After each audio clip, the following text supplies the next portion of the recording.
ഈ സദസ്സിൽ വന്നു ചേർന്നിട്ടുള്ള പ്രൊഫഷണൽ മേഖലയിൽ പഠിച്ചുകൊണ്ടിരിക്കുന്ന പ്രിയപ്പെട്ട അനുജന്മാരെ, അനുജത്തിമാരെ, ഇന്ത്യ എന്ന് പറയുന്ന മഹാരാജ്യം വ്യത്യസ്ത മതങ്ങളുടെ സംഗമഭൂമിയാണ് എന്ന് നമുക്കറിയാം. 120 കോടി മനുഷ്യർ ജീവിക്കുന്ന രാജ്യമാണ്. അഭിമാനകരമായി ലോകത്തിന്റെ മുമ്പിൽ നാം പറയുന്ന ഈ ആർഷഭാരതം. ഭാരതത്തിലെ ഏറ്റവും അനുയായികളുള്ള ഹിന്ദുമതം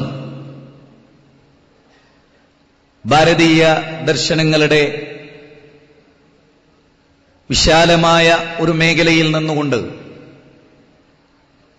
ഹൈന്ദവ വേദഗ്രന്ഥങ്ങളിലൂടെ ഒരു യാത്ര പോവുകയാണ്. ഈ സദസ്സിലെ നിങ്ങളും വിഷയം അവതരിപ്പിക്കുന്ന ഈയുള്ളവനും. ഏകദൈവാരാധനയുമായി ബന്ധപ്പെട്ട മൗലികമായ ചർച്ചയാണല്ലോ അടിസ്ഥാനപരമായ ഈ മഹാസമ്മേളനത്തിന്റെ ഏറ്റവും പ്രധാനമായ ഈ സന്ദർഭത്തിൽ നാം നടത്തുന്നത്.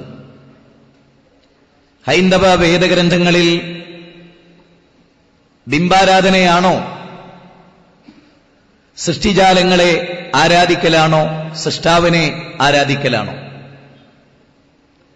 വേദഗ്രന്ഥങ്ങളിൽ നിന്നുള്ള മനുഷ്യരുടെ വ്യതിയാനങ്ങൾ വേദവിരുദ്ധമായ ആശയത്തിലേക്കാണ് മനുഷ്യനെ കൊണ്ടുപോവുക. വേദത്തിനെതിരായി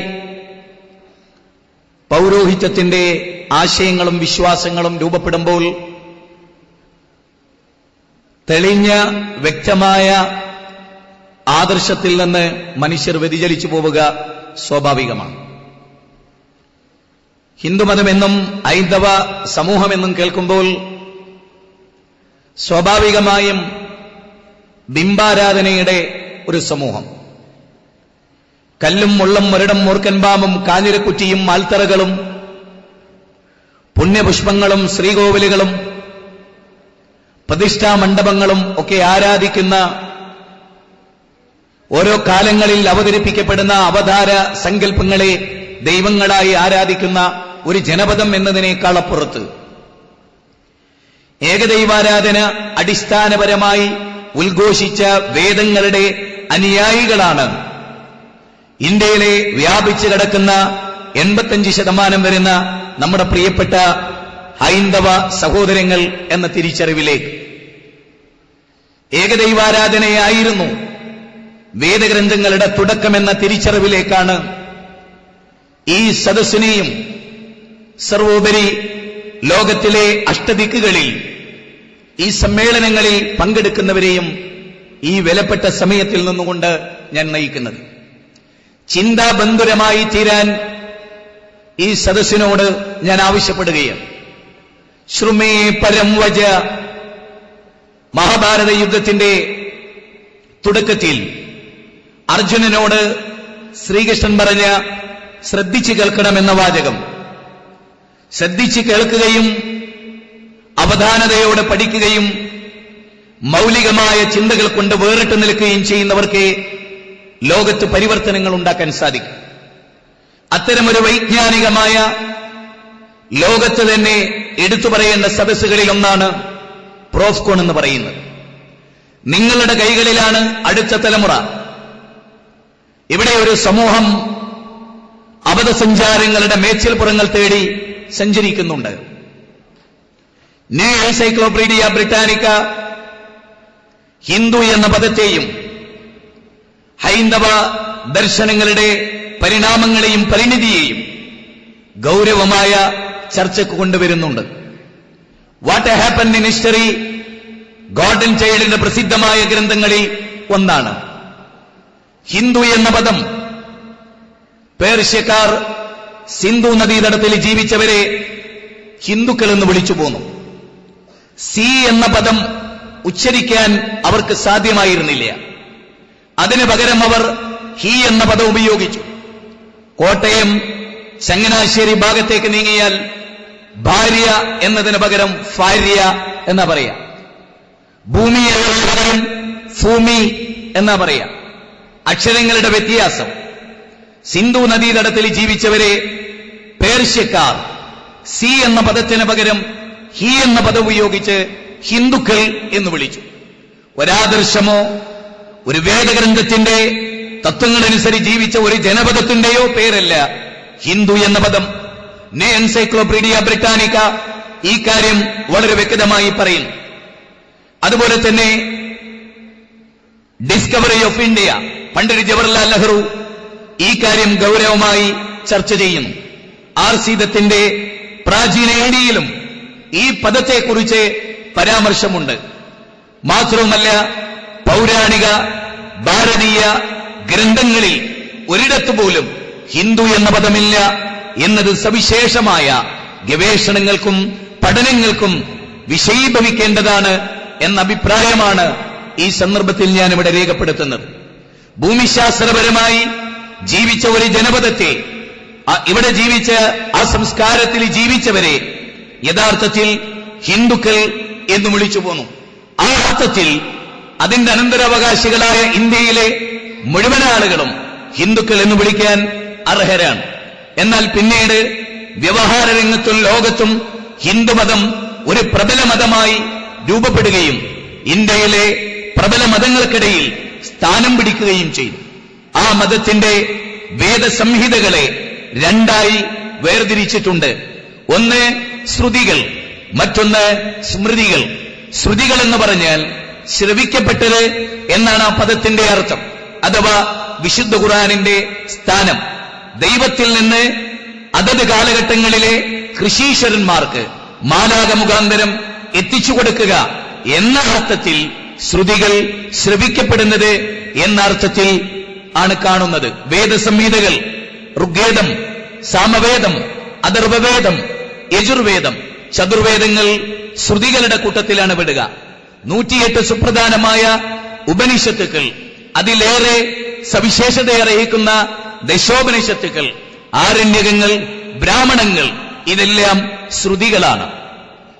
രണ്ടാമതായി സ്മൃതികളാണ്. ആചാര്യന്മാരുടെ മെമ്മറികളിൽ നിന്ന് മാനവ സമൂഹത്തിന് അവർ പകർന്നുകൊടുത്ത കാര്യങ്ങൾ. ഇതാണ് പിന്നീട് സവിശേഷമായ പഠനങ്ങൾ വരേണ്ട ഒരു മേഖല. വേദങ്ങളെ ഇങ്ങനെ രണ്ടായി പകർത്തിട്ടുണ്ട്. ആരണ്യകങ്ങൾ, പുരാണങ്ങൾ, ഇതിഹാസങ്ങൾ, ഇതെല്ലാം ഈ വകുപ്പിലാണ് പണ്ഡിത ലോകം എണ്ണുന്നത്. ഇവിടെയാണ് ലോകമതങ്ങളെക്കുറിച്ചുള്ള പഠനങ്ങൾ, വ്യത്യസ്ത മതങ്ങളെക്കുറിച്ചുള്ള കമ്പാരിറ്റീവ് റിലീജിയൻ ലോകത്ത് വളരെ പ്രാധാന്യമർഹിക്കുന്ന ഒന്നാണ്. വ്യത്യസ്ത മതങ്ങളുടെ സമാന ആശയങ്ങൾ, ആദർശങ്ങൾ ഒരു ബിന്ദുവിൽ ചെന്ന് മുട്ടുന്നുണ്ട് എന്നത് വളരെ വ്യക്തമാണ്. അതാണ് ഏകദൈവാരാധനയുമായി ബന്ധപ്പെട്ട ഹിന്ദു വേദങ്ങളിലെ, ഹൈന്ദവ വേദങ്ങളിലെ വചനങ്ങളിലേക്ക് നമ്മൾ കടന്നുപോകുന്നത്. അതിലേറ്റവും പ്രധാനമാണ് എക്സ്കവേഷൻ നടത്തിയിട്ടുള്ള മോഹൻജോദാരൻ ഹാരപ്പൻ സംസ്കാരം. വളരെ സവിശേഷമായ ഒരു സംസ്കാരമായിരുന്നു. അതിന്റെ ലിപികൾ ഏറെക്കുറെ നിങ്ങൾക്കറിയാം, ആളുകളുടെ ഗവേഷണങ്ങൾക്ക് വിധേയമാകാതെ മറ്റു പല സംസ്കാരങ്ങളുടെയും ഭാഷകളും ലിപികളും വായിക്കപ്പെടുകയും അർത്ഥങ്ങൾ സമൂഹത്തിൽ ആളുകൾക്ക് പരിചയപ്പെടുത്തുകയും ഒക്കെ ഉണ്ടായിട്ടുണ്ട്. എന്നാൽ മോഹൻജോദാരൻ ഹാരപ്പൻ ലിപികളെ കൂടുതലായി പഠിക്കപ്പെടുകയോ വായിക്കപ്പെടുകയോ ചില ആളുകൾ അവകാശപ്പെട്ടു എന്നതല്ലാതെ ഉണ്ടായിട്ടില്ല എന്നത് വളരെ പ്രസിദ്ധമായ കാര്യമാണ്. മാത്രവുമല്ല, ഈ വിഷയം പഠിച്ച അബുൽ കലാം ആസാദ്, ഇന്ത്യയിലെ വളരെ ഫേമസ് ആയ, ചരിത്രത്തെ അപഗ്രഥന സ്വഭാവത്തോട് നോക്കിക്കണ്ട ആസാദ് ഈ കാര്യം മൗലാന ആസാദ് എന്ന ഗ്രന്ഥത്തിൽ ഈ കാര്യം ഗൗരവമായി ചർച്ച ചെയ്യുന്നുണ്ട്. അതിൽ പ്രധാനമാണ് മോഹൻജോദാര ഹാരപ്പൻ സംസ്കാരത്തിൽ അമ്പലങ്ങളോ അമ്പലങ്ങളിൽ പ്രതിഷ്ഠിക്കപ്പെട്ട ബിംബങ്ങളോ കണ്ടില്ല എന്നത്. വ്യത്യസ്ത ആരാധനാമൂർത്തികളെ ഈ സംസ്കാരങ്ങളിൽ നിന്ന് എക്സ്കവേഷൻ ചെയ്തപ്പോൾ ലഭിച്ചില്ല എന്നത് അവർ ഏകദൈവ വിശ്വാസികളായിരുന്നു എന്നതിന്റെ ഏറ്റവും വലിയ സൂചനയായി ആസാദ് രേഖപ്പെടുത്തുന്നുണ്ട്. മാത്രവുമല്ല, അദ്ദേഹം ഗൗരവമായി പറഞ്ഞത്, ആസാദ് പറഞ്ഞ വളരെ പ്രധാനമായ കാര്യം, അന്ന് എന്ന ഈ മഹാപ്രപഞ്ചത്തിന്റെ നാഥനെയായിരുന്നു മോഹൻജൊദാരോ ഹാരപ്പൻ സംസ്കാരത്തിലെ ആളുകൾ ആരാധിച്ചിരുന്നത് എന്നാണ്. ഓം എന്ന് പറഞ്ഞാൽ പരബ്രഹ്മവാചകമായ പ്രണവമന്ത്രം എന്നാണ് സംസ്കൃത നിഘണ്ടുവിലും വിശ്വവിജ്ഞാന കോശത്തിലും ഓം എന്ന പദത്തിന് നൽകിയ ഏറ്റവും പ്രധാനമായ നിർവചനം. ഓം എന്ന് പറഞ്ഞാൽ ലോകത്തിന്റെ സൃഷ്ടാവ്, ലോകത്തിന്റെ സംരക്ഷകൻ, ഇദ്വാൻ എന്നാണ് അതിനെ മോഹൻജൊദാരോ ഹാരപ്പൻ സംസ്കാരത്തിൽ ജീവിച്ചിരുന്ന ജനത ഈ മഹാപ്രപഞ്ചത്തിന്റെ നാഥനെ ഇദ്വാൻ എന്ന് പറഞ്ഞാൽ സകല ചരാചരങ്ങളെയും സംരക്ഷിക്കുന്നവൻ എന്ന അർത്ഥത്തിലാണ് ഇദ്വാൻ എന്ന പദം വിളിക്കപ്പെട്ടിരുന്നതും അർത്ഥമാക്കിയിരുന്നതും. അതോടൊപ്പം എല്ലാം നിയന്ത്രിക്കും റബ്ബ് എന്ന അറബി പദത്തിന് തുല്യമായി ഇദ്വാൻ എന്ന പദമാണ് അവിടെ ഉപയോഗിച്ചിരുന്നത്. ഈ അണ്ഡഘടാഹത്തിന്റെ ജഗതീശ്വരൻ, ഇതിന്റെ സംരക്ഷകൻ, ഇതിനെ നിയന്ത്രിക്കുന്നവൻ, ഒരു ബിന്ദുവിനെ ഏതൊരു ജീവവർഗത്തിന്റെയും സ്റ്റാർട്ടിങ്ങിൽ നിന്ന് അതിന്റെ എൻഡ് വരെ അനിവാര്യമായ എല്ലാ അവസ്ഥാവിശേഷങ്ങളും നൽകി അതിനെ വളർത്തുന്നവനെന്നാണ് ഇദ്വാൻ എന്ന പദത്തിന്റെ അർത്ഥം. അഥവാ റബ്ബ് എന്ന പദം എന്തൊരാശയത്തെയാണോ ഉൾക്കൊണ്ടത് അതായിരുന്നു മോഹൻജൊദാരോ ഹാരപ്പൻ സംസ്കാരത്തിൽ ജീവിച്ചിരുന്നവർ ഉപയോഗിച്ച പദം. അഥവാ ഏകദൈവ വിശ്വാസികളായിരുന്നു അവർ എന്നതിന്റെ ശക്തമായ തെളിവാണ് ഇത് എന്ന് നമ്മൾ മനസ്സിലാക്കേണ്ടതുണ്ട്. വളരെ പ്രധാനമായ ചരിത്ര ഗവേഷകനായിരുന്ന AD പുസൽക്കർ എന്ന് പറയുന്ന വളരെ പ്രഗത്ഭനായ ഒരു ഗവേഷകൻ മോഹൻജൊദാരോ ഹാരപ്പൻ സംസ്കാരത്തെക്കുറിച്ച് അദ്ദേഹത്തിന്റെ കാഴ്ചപ്പാടുകൾ ഇതാണ്. ക്ഷേത്രാവശിഷ്ടങ്ങളൊന്നും ഒരമ്പലത്തിന്റെയും അവശിഷ്ടങ്ങൾ മോഹൻജൊദാരോ ഹാരപ്പൻ സംസ്കാരത്തിൽ ലഭിച്ചില്ല. മാത്രവുമല്ല, വല്ല ആരാധനാ സ്ഥാപനങ്ങളും കണ്ടെത്തിയിട്ടുണ്ടായിരുന്നുവെങ്കിൽ അവിടെ ഫോട്ടോകളോ ബിംബങ്ങളോ രൂപങ്ങളോ ചിത്രങ്ങളോ ഒന്നും ഉണ്ടായിട്ടില്ല എന്നത് അവർ ഏകദൈവ ആരാധകരായിരുന്നു, ബഹുദൈവ വിശ്വാസികളായിരുന്നില്ല എന്നതിലേക്കുള്ള വ്യക്തമായ തെളിവായി അദ്ദേഹം രേഖപ്പെടുത്തുകയാണ്. തോന്നില്ല, അദ്ദേഹം പറഞ്ഞു, അവിടെ ഏതെങ്കിലും ഒരു രൂപത്തിലുള്ള എന്തെങ്കിലും ഒരു ആരാധനാ മൂർത്തി ഒന്നും കണ്ടെത്തിയില്ല എന്നത് അത്ഭുതകരമായ ഒരു റൂട്ടിലേക്ക് മനുഷ്യനെ കൊണ്ടുപോകുന്നുണ്ട് എന്നാണ് അദ്ദേഹം സൂചിപ്പിക്കുന്നത്. തോന്നില്ല, മൗലാന ആസാദ് അദ്ദേഹത്തിന്റെ ഇത് നമുക്കറിയാം, the history and culture of Indian people എന്ന ഗ്രന്ഥത്തിന്റെ 189 പേജിലാണ് ഈ ഗവേഷണ പഠനങ്ങളുടെ റിപ്പോർട്ടുകൾ നാം കാണുന്നത്. മൗലാന ആസാദിന്റെ കൃതികളിൽ 103 പേജ് നിങ്ങൾ എല്ലാവരും വായിക്കണം. പൂർവകാല ചരിത്ര ഗ്രന്ഥങ്ങളിലൂടെയുള്ള നമ്മുടെ യാത്ര ഏകദൈവാരാധനയെ ഒറ്റക്കെട്ടായിരുന്നു മാനവരാശി എന്നതിന്റെ പ്രകടമായ രൂപമാണ്. മനുഷ്യരെല്ലാം ഒരേക സമുദായമായിരുന്ന ലാസ്റ്റ് എഡീഷനായ മൊഹമ്മദായ വേദഗ്രന്ഥത്തിന്റെ പരാമർശം 2-ാം അധ്യായം 214 പരാമർശം ഇവിടെ ഇത്തരുണത്തിൽ നാം ഓർക്കേണ്ടതാണ്. തീർന്നില്ല, മൗലാന ആസാദ് വേദ് കൂൺ എന്നായിരുന്നു അക്കാലഘട്ടത്തിലെ ദൈവത്തിന്റെ മറ്റൊരു ഗുണവിശേഷം.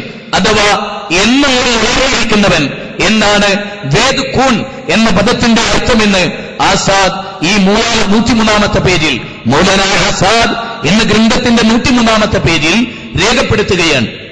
ഉറക്കമില്ലാത്ത, മയക്കമില്ലാത്ത, എല്ലാവരും നിയന്ത്രിക്കുന്ന, എല്ലാം കൺട്രോൾ ചെയ്യുന്ന, തൂർക്കമില്ലാത്ത അധിപതിയായ രാജാധിരാജനായ പ്രപഞ്ചത്തിന്റെ നാഥനാണ് മോഹൻജൊദാരോ ഹാരപ്പൻ സംസ്കാരത്തിലെ ജനങ്ങൾ ആരാധിച്ചിരുന്നത് എന്ന പഠനം അത് ക്രിസ്തുവിന്റെ 1500 വർഷങ്ങൾക്ക് മുമ്പ്, ഏറെക്കുറെ 5000 വർഷത്തിന്റെ പഴക്കമുള്ള ഈ ചിന്തകളെ നാം വളരെ ഗൗരവമായി സഹോദരങ്ങളെ ഗൗരവമായി ഓർക്കേണ്ടതാണ്.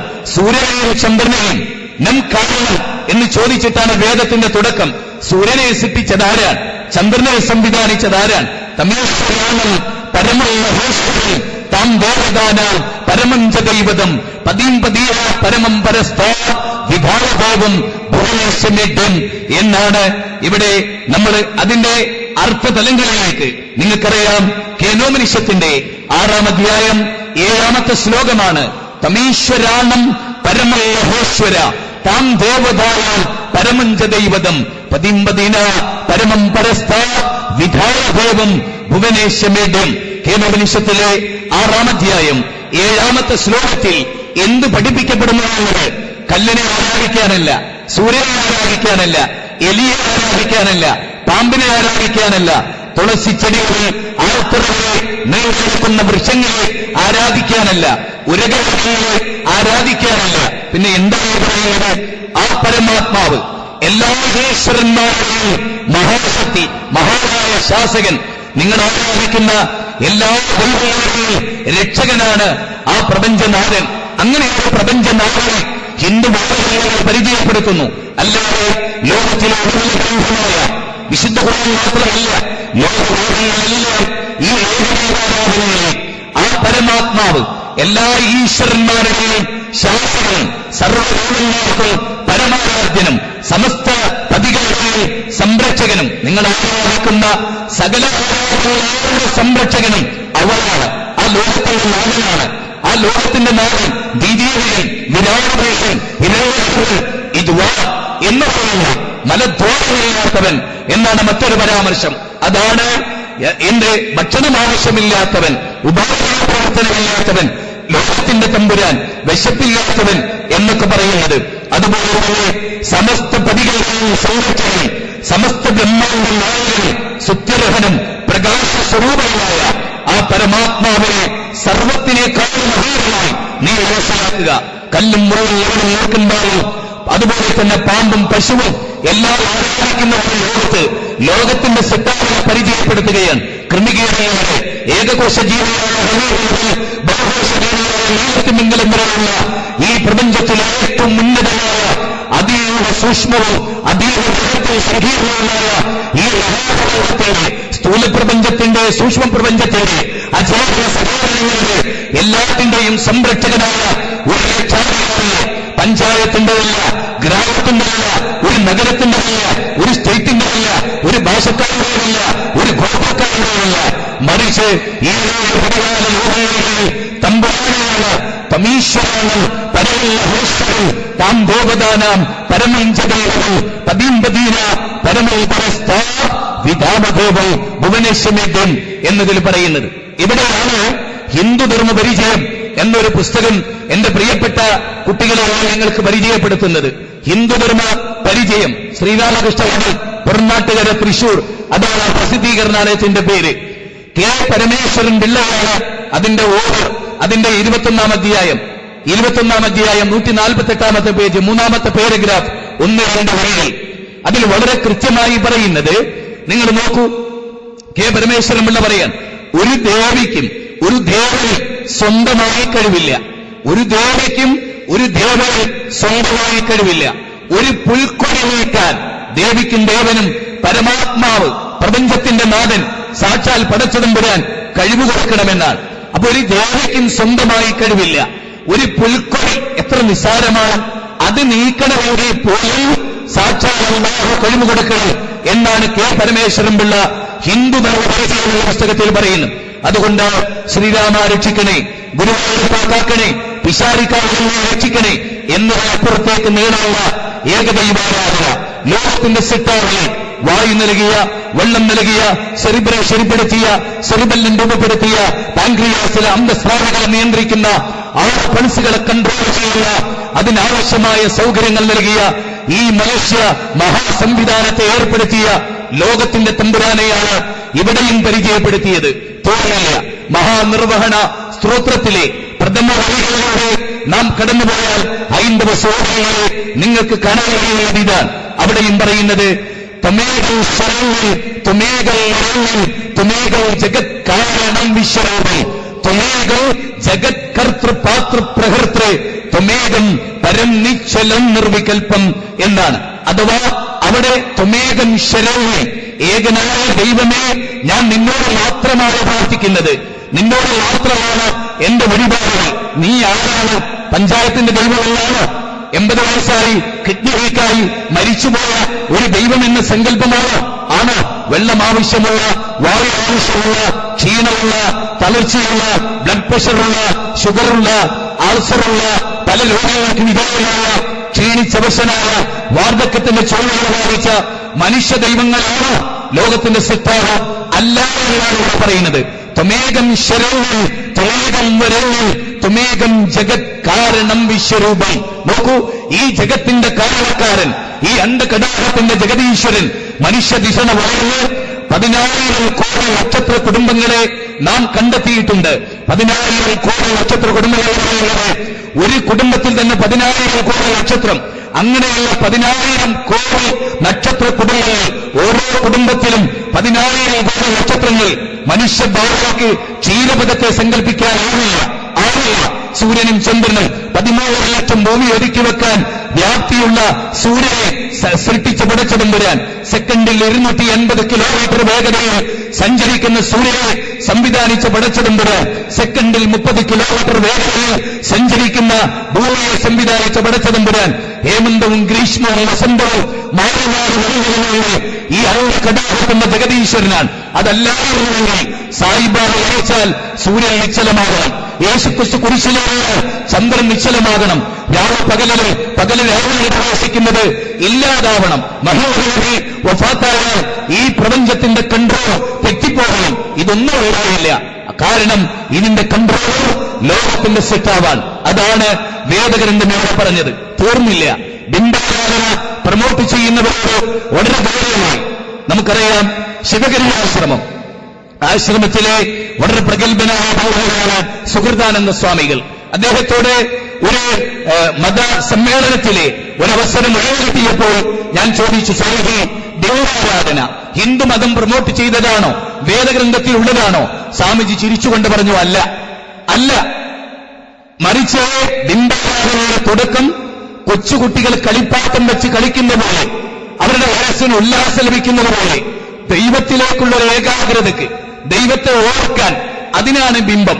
പ്രായമാകുമ്പോൾ ആ ബിംബാരാധനയില്ലാതാകും. ഞാൻ ചോദിച്ചു, സ്വാമിജി, ഈ തത്വം ശരിയല്ല. കാരണം ലോകത്ത് പ്രായമെത്തുമ്പോഴും ബിംബാരാധന കൂടിക്കൂടി വരാറാണ്. ബിംബത്തിന്റെ മുമ്പിലുള്ള ആരാധനയും ഭക്തിയും വർദ്ധിക്കാറാണ്. ആരും ബിംബാരാധന ഉപേക്ഷിക്കാറില്ല. ഇവിടെയാണ് ആര്യസമാജത്തിന്റെ സ്ഥാപകനായ സ്വാമി ദയാനന്ദ സരസ്വതി ലൈറ്റ് ഓഫ് ട്രൂത്തിന്റെ 12ാമത്തെ പേജ്, 13ാമത്തെ പേജ്, 32ാമത്തെ പേജ്, 513ാമത്തെ പേജ് നിങ്ങൾ വായിക്കണം. ബിംബാരാധനയ്ക്ക് 16 ദൂഷ്യങ്ങളുണ്ട് എന്ന് പറയുന്നത് ആരാണ്? സ്വാമി ദയാനന്ദ സരസ്വതിയൻ. അദ്ദേഹത്തോട് ഒരാളൊരു ചോദ്യം ചോദിച്ചു. ആ ചോദ്യം ഇങ്ങനെയാണ്: ഈശ്വരൻ നിരാകാരനാണ്, അതിനാൽ ധ്യാനത്തിൽ കൊണ്ടുവരാൻ സാധ്യമല്ല, അതിനാലാണ് വിഗ്രഹം കൂടെയേ കഴിയും. മറ്റൊന്നും ചെയ്യാനാകുന്നില്ലെങ്കിലും വിഗ്രഹത്തിന് മുകളിൽ കൈകൂപ്പി ഈശ്വരനെ സ്മരിക്കുകയും നാമം ചെയ്യുകയും ചെയ്യുന്നത് എന്താണ് തകരാറ്? അതിന് സ്വാമി ദയാനന്ദ സരസ്വതിയുടെ മറുപടി ഇതായിരുന്നു. അദ്ദേഹം പറഞ്ഞു, വിഗ്രഹത്തെ കണ്ടാലാണ് ദൈവത്തെ ഓർമ്മ വരുന്നതെങ്കിൽ ആ വിഗ്രഹത്തെ ഉണ്ടാക്കാൻ ആവശ്യമായ പൃഥ്വി, അഗ്നി, അതുപോലെയുള്ള കാര്യങ്ങളുണ്ടല്ലോ, ലോകത്തിലെ പ്രപഞ്ചത്തിന്റെ അത്ഭുതങ്ങൾ, സൂര്യൻ, ചന്ദ്രൻ, ഈ പർവ്വതങ്ങൾ, കാട്ടാളങ്ങൾ, കായലുകൾ, ഇതൊക്കെ കാണുമ്പോൾ സൃഷ്ടാവിനെ ഓർമ്മ വരണമല്ലോ. അതാണ് വിശുദ്ധ ഖുർആൻ വളരെ വ്യക്തമായി 190ാമത്തെ വചനത്തിൽ പറഞ്ഞത്.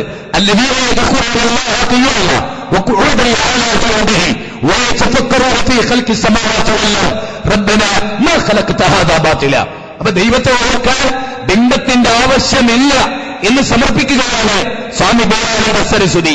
അദ്ദേഹം പറഞ്ഞു, ഇതെല്ലാം നമ്മൾ കാണുന്നു, ഇതിനെ കാണുമ്പോൾ ദൈവത്തെ നമുക്ക് ഓർമ്മ വരുന്നു. അപ്പൊ ഒരു വിഗ്രഹത്തിന്റെ പ്രസക്തി എന്ത് എന്ന തിരിച്ചു ചോദ്യം രാജാറാം മോഹൻ റോയ് ഏകദൈവ വിശ്വാസികൾക്കൊരു ഉപഹാരം എന്ന് പേർഷ്യൻ ഭാഷയിൽ നിന്ന് ഏകദൈവാരാധനക്കൊരു ബുക്ക് ട്രാൻസ്ലേഷൻ ചെയ്ത് ജനങ്ങളെ പരിചയപ്പെടുത്തി. അദ്ദേഹം ബിംബാരാധനക്കെതിരായിരുന്നു. യജുർവേദം 32ാം അധ്യായം 3ാമത്തെ ശ്ലോകത്തിൽ പറയുന്നത് നതസ്യ പ്രതിമ ആസ്തി. ആ ദൈവത്തിന് പ്രതിമയാണ്. വളരെ വ്യക്തമാണ്. യക്ഷുശാല പശ്യതി ചക്ഷുംഷി പശ്യതി തദേവ ബ്രഹ്മത്വം വിദ്ധി നേതം യതിതം ഉപാസത്തെ യശ്രോത്രേണോതി ശ്രോത്രമിതം ശ്രുതം തദേവ ബ്രഹ്മത്വം വിദ്ധി നേതം യതിതം ഉപാസത്തെ. കേനോപനിഷത്തിലെ 6-7 ശ്ലോകങ്ങളാണ്. കേനോപനിഷത്തിലെ 6-7 ശ്ലോകങ്ങളിൽ വളരെ വ്യക്തമായി പറയാൻ, നിങ്ങൾ കണ്ണുകൾ കണ്ടാരാധിക്കുന്ന ബിംബങ്ങളില്ലേ, അതൊന്നും ദൈവമല്ല. നിങ്ങളുടെ കണ്ണുകൾ വർഷങ്ങളെ നിങ്ങളുടെ ഓരോ ദൈവത്തെ കാണുന്നില്ല, അവനാകുന്നു നിങ്ങളുടെ സൃഷ്ടാവ്. കണ്ടോ എത്ര വ്യക്തമാണ്? അവനാകുന്നു നിങ്ങളുടെ സൃഷ്ടാവ്. ഏതൊന്നിനും നിങ്ങൾക്ക് കാതുകൾ കേൾക്കാൻ കഴിയുന്നില്ലയോ, ഏതൊന്നാണോ നിങ്ങൾക്ക് കാതു നൽകിയത്, അവൻ ആകുന്നു നിങ്ങളുടെ സൃഷ്ടാവ്. ഉണ്ടോ? ലോകത്തിന്റെ സൃഷ്ടാവ്, ലോകത്തിന്റെ തമ്പുരാൻ. നിങ്ങൾക്കറിയാം, ചതുർവേദങ്ങളിൽ പ്രഥമമാണ്, ഏറ്റവും പ്രധാനമാണ് ഋഗ്വേദം. ദൈവവിശ്വാസത്തെക്കുറിച്ച് ധാരാളം ചർച്ചകൾ ഋഗ്വേദത്തിന്റെ 1-ാം മണ്ഡലത്തിൽ കാണാം. ഏകം സത് ബഹുദ വിപ്രാപതന്തി ഏകേവ ഓം സദേ സമസ്തേ സർവലോകാശ്രയായ. സർവലോകങ്ങൾക്കും സർവഭൂഖണ്ഡങ്ങൾക്കും ആശ്രയിക്കാൻ പറ്റിയ പടച്ചവൻ ഏകനാണ്. സെമിറ്റിക് മതങ്ങളുടെ അടിസ്ഥാന സിദ്ധാന്തങ്ങളിൽ പ്രധാനമാണ് ദൈവം ഏകനാണ്. അഡോണായ എലോഹിൻ, അഡോണായ ദൈവം ഏകനാണ്, ഒന്നില്ല. അതാണ് ഇസ്രായേലിലെ കേൾക്കുക. നമ്മുടെ ദൈവമായ കർത്താവ് ഏകകർത്താവ്. അവനെ പൂർണ്ണ ഹൃദയത്തോടെ, പൂർണ്ണാത്മാവോടെ, പൂർണ്ണ മനസ്സോടെ സ്നേഹിക്കുക, ആരാധിക്കുക. മാർക്കോസിലെ 12-ാം അധ്യായം 29-ാമത്തെ വചനം, ആവർത്തന പുസ്തകം 4-ാം അധ്യായം 17-ാമത്തെ വചനം, ആവർത്തന പുസ്തകം 4-ാം അധ്യായം 15-ാമത്തെ വചനം. ഇങ്ങനെ എല്ലാ വിവരങ്ങളും. അതുപോലെ മത്തായിയുടെ സുവിശേഷം 7-ാം അധ്യായം 21-ാമത്തെ വചനം. എല്ലാ സ്ഥലങ്ങളിലും ഓൾഡ് ടെസ്റ്റമെന്റിലെ പുറപ്പാടിലെ 20-ാം അധ്യായം 1 മുതൽ 6 വരെയുള്ള വചനം. ഇവിടെയെല്ലാം ഈ ഏകദൈവാരാധന, അവിടെ ഈ ശുദ്ധമായ ഏകദൈവാരാധന ഹിന്ദു വേദഗ്രന്ഥങ്ങളിലൂടെയുള്ള നമ്മുടെ പ്രയാണങ്ങളിൽ നമുക്ക് കാണാൻ സാധിക്കുകയാണ്. ഋഗ്വേദം 10-ാം മണ്ഡലം 121-ാമത്തെ സൂക്തം 1-ാമത്തെ റക്കിൽ പറയുന്നത്, സമവർത്തദാഗ്രേ ഭൂതസ്യ ജാത പതിരേക ആസീത് സദാധാര പൃഥിവിയും ദേവദേവായ കശ്മൈ ദേവായ അവിശാവിധേമാം. അതിന്റെ അർത്ഥം ഇങ്ങനെയാണ്: ആദിയിൽ ഹിരണ്യഗർഭൻ മാത്രമേ ഉണ്ടായിരുന്നുള്ളൂ.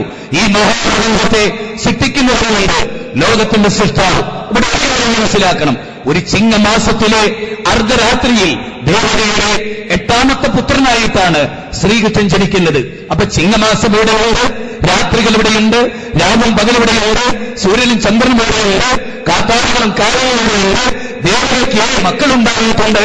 അതിനുശേഷം ജനിച്ച ശ്രീകൃഷ്ണൻ ലോകത്തിന്റെ സിദ്ധാന്തമാണ്. ഒരിക്കലും സ്വീകാര്യമായ ഒരു തത്വമല്ല. ദശരഥ മഹാരാജാവ് പുത്രകാലത്ത് യാഗം നടത്തി. യാഗത്തിന്റെ അന്തിമഘട്ടത്തിൽ ശൃംഗമുനി പായസാനം നൽകി. കൈകേയി, കൗസല്യ, സുമിത്ര 3 പായസാനം ഭുജിച്ച് അതിൽ നിന്ന് കൗസല്യയുടെ പുത്രനാണ് ശ്രീരാമൻ ജനിച്ചു എന്ന് പറയുമ്പോൾ ആകാശം ഇവിടെയുണ്ട്, ഭൂമിയുണ്ട്. ഇതൊക്കെ ഉണ്ടാകുന്നതിന് മുമ്പേ അത് അപകടമാണ്. അതാണ് ആദ്യം ഹിരണ്യഗർഭൻ മാത്രമേ ഉണ്ടാകുള്ളൂ. അവനാണ് സകല ഭൂതങ്ങളുടെ അധീശാധികാരി. സകല സൃഷ്ടികളുടെയും, മാലാഖമാരുടെ, ജിന്നുകളുടെ, എല്ലാ സൃഷ്ടികളുടെയും, ലോകത്ത് പർവ്വതങ്ങളുടെ, കാട്ടാറുകളുടെ, ആഴിയിലെ മത്സ്യങ്ങളുടെ എല്ലാത്തിന്റെയും സൃഷ്ടാവ് അവനാണ്. തോന്നുന്നില്ല. അവർ ഈ ഭൂമിയെയും സ്വർഗത്തെയും അതത് സ്ഥാനങ്ങളിൽ അവന് സ്ഥാപിച്ചു. വേദഗ്രന്ഥം പറയുകയാണ്, അതെ, അവനിൽ നിന്നാണ് സകല ചരാചരങ്ങളുണ്ടായത്. ലോകം അവന്റെ കൽപ്പന അനുസരിക്കുന്നു. അതിനാൽ അവനെ മാത്രം അഭിസർപ്പിക്കുക, ആരാധിക്കുക. ഉണ്ടോ?